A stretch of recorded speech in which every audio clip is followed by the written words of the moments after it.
This video represents the B in the ABCs of speech, or B for be present, as well as B for behavior.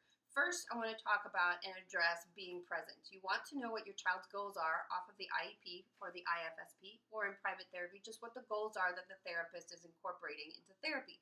You want to know what they are so that when you're preparing a meal in the kitchen, or whether you're in the car or bath time and different times during the day, you're able to incorporate the articulation goals, questions, categorizing, following directions, different things like that. One prime, really great example would be going to the grocery store. Your child can take the list that you've written and group them. They can tell you how to find things in the grocery store. You can find things that begin with a certain letter, or think of things that begin with a certain letter. There are many different ways that you can incorporate your articulation or language goals when you're going to the grocery store. So that's huge, being able to be aware of what you're working on and incorporate it throughout your day. Don't take it on as a big challenge, but try to find ways to just work it in naturally. So you're not doing more than you would normally do or going beyond it. You're just incorporating it into what you're already doing.